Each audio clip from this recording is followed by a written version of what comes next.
Hi, everybody, and welcome to the Coach Curt Cignetti Show. Jack Benedict with you, and we talk IUP football. Gannon came away with a 31-21 victory the other day. We're going to talk about that game. Coach, let's start from the beginning. Gannon goes down, scores 7-0, but you guys came back and put a threat on, but just couldn't get on the scoreboard on that first drive. Yeah, well, they went right down the field and scored. We busted the coverage on third down, busted a few of them, unfortunately, on Saturday. Moved the ball right down the field, 2nd and 2 and 2, and we jump off sides. And we dropped a touchdown pass and then misconnected on another one that probably should have been complete on third down. Kick a field goal and drop the snap. It's been one of those years. It has.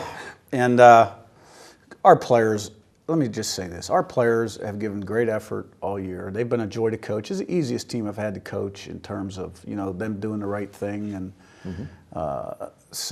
and we played really hard on Saturday too, and took the lead 14-7, and we had a couple kicking game problems, kicked a couple kickoffs out of bounds, give them good field position. So 14-14 at halftime, and it was really a heck of a game. There was a lot of emotion. Gannon had a lot riding on the game. Yeah, and both teams really played hard. It was good. Had to have been a good football game to watch. Yeah, it was.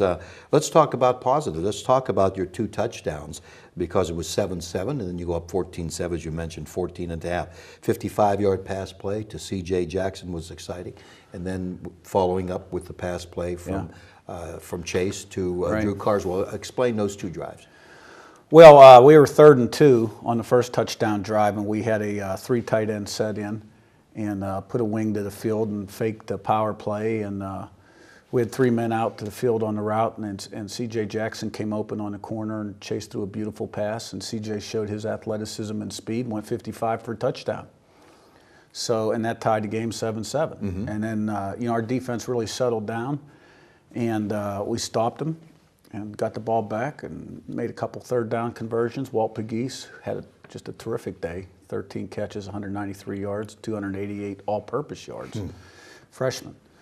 And but anyway, on 2nd and 8, we connected Drew Carswell on a similar type of play, a little different route, and we're up 14-7, and really had a lot of momentum going. I mean, our bench was fired up. Our kids were really playing hard. So. Yeah, so you had to feel pretty good with, Gannon came back. It was 14 all at the half. The approach maybe at halftime, looking toward that second half.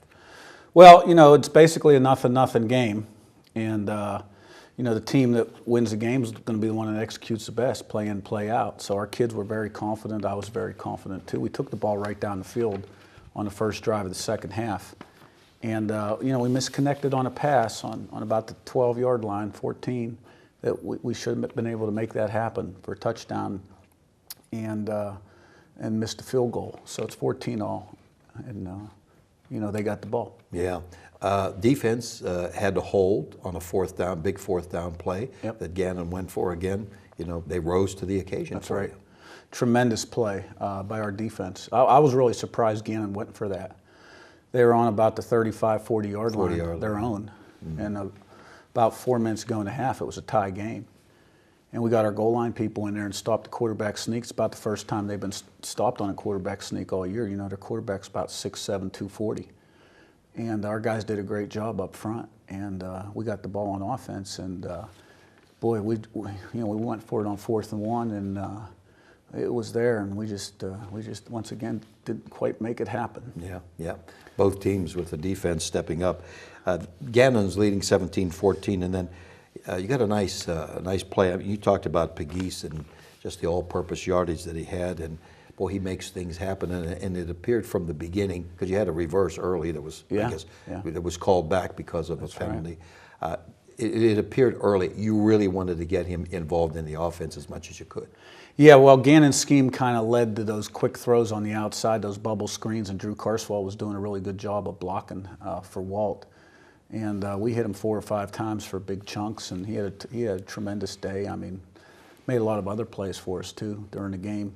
And he's just had a great year. He really has. He's a true freshman. He lives in the Honors College, and he works really hard. He's one of 10 freshmen that have started or played this year, true freshmen, and we've had 15.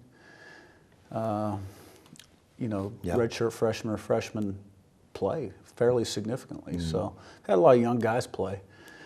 And, you know, and they've all had their moments where they've done really well. And, of course, sometimes when you're that young, you make a few mistakes. So we've had, you know, our share of mistakes, certainly. Because, I mean, it's really been a season that could have been. You know, the last 3 losses we've had have been very tightly fought games where our guys really played hard and fought till the end. And, you know, we've had some really critical mistakes this year, just really hurt us. So, you know, there's people that say for every freshman you play, you're going to lose a game for every freshman you start. Well, we've started about 8 of them, and if you count the redshirt freshmen, about 10. And so I guess that held true. I mean, we didn't lose that many games, but we lost more than we'd all like to lose, and that we're used to losing around here. But let me say this. I've already complimented the team on their attitude and work ethic this year, and, you know, we're going to bounce back. I mean, we're going to be back. You know, we've got a lot of really good young players coming back. And I'm excited about the future. Sure, you know? And I think we'll all learn from this year a little bit. If I had a vote, I'd vote for Piggies for Rookie of the Year, that's for sure. I don't have a vote, but anyway. Tell us what happened on the pass play with Ham, who's wide open, and, you know, they go up. You know, it's around midfield or so on. Yeah, I think the one you're talking about, we were up 14-7. It was 3rd and 13 on about the 38-yard line.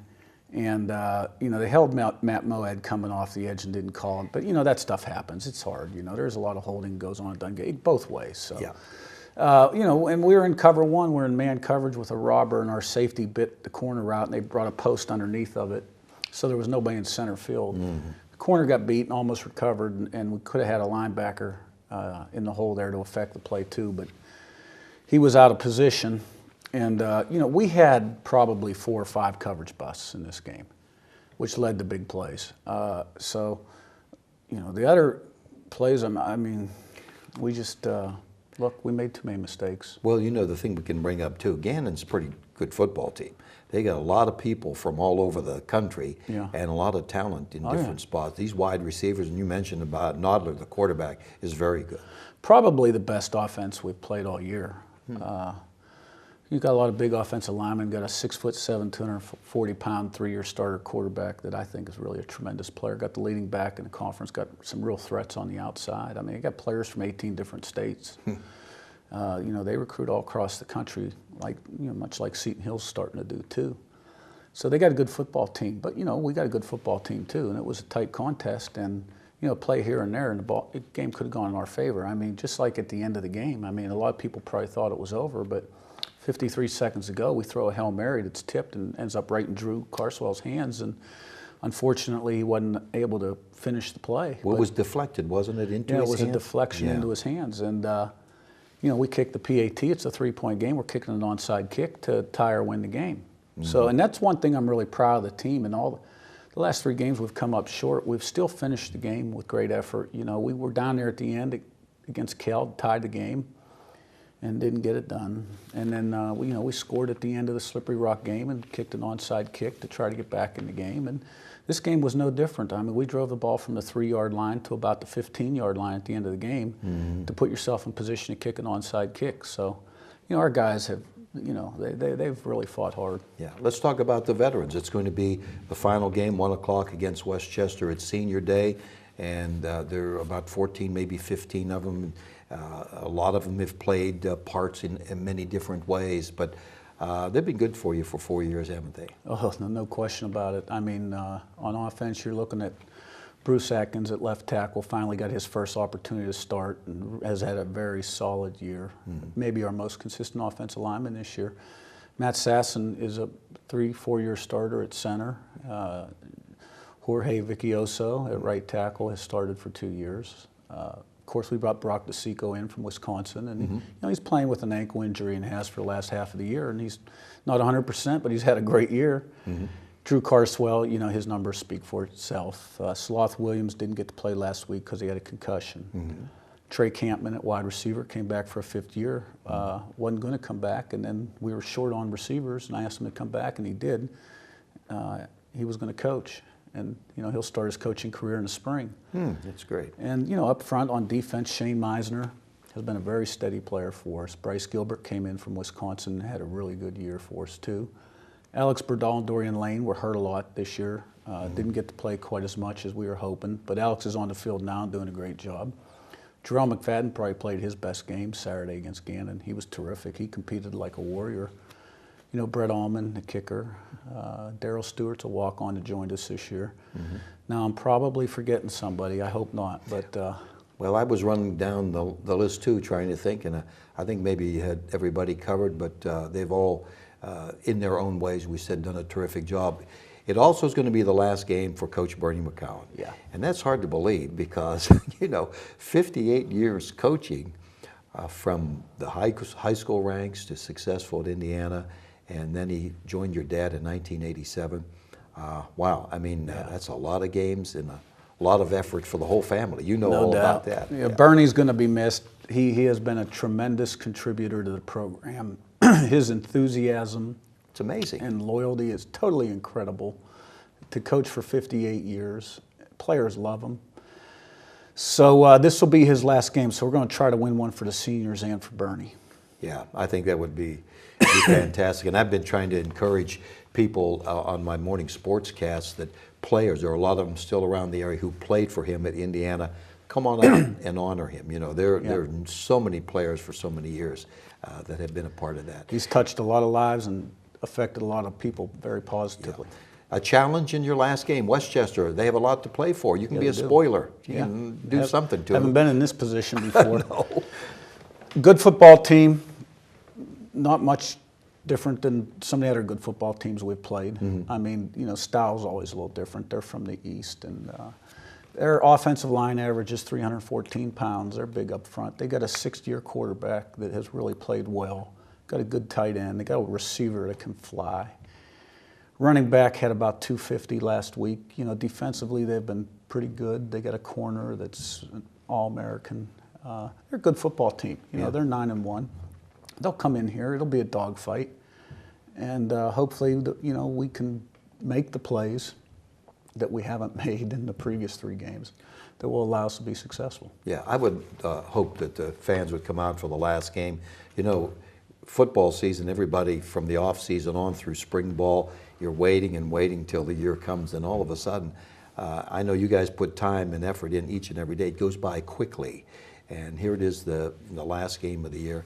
It'd be great to top it off with a victory, and we've had some tremendous games over the years with Westchester. So it's a well, challenge. the last time we played Westchester, which was my first year, was our last game of the year. I think we were 6-3 and played to go 7-3, and I mean, we physically just dominated that game. I mean, the officials were almost making mercy calls to keep it competitive. I mean, we really did physically just take over. Now, they have improved since then, and probably a lot of those guys that played in that game were young guys maybe playing as young kids. But they're definitely a good football team. It'll be a big challenge. It'll be a great game because, you know, we're going to fight and we're going to play good, and hopefully at the end, you know, we can make the play. Yeah, and I hope fans will come out too. They can honor the seniors, but also look forward to all these young players that you have for the future, for next year and so on. Yeah, well, you know, to honor the seniors and Coach McCown also in his last game. So hopefully the weather will be good, and I'm sure we'll have good turnout. Yeah, good luck to you. Thanks. Okay, that's Coach Curt Cignetti. Get ready for Westchester, 1 o'clock on Saturday in the final game of the year. That's it for right now. This is Jack Benedict. Have a nice evening.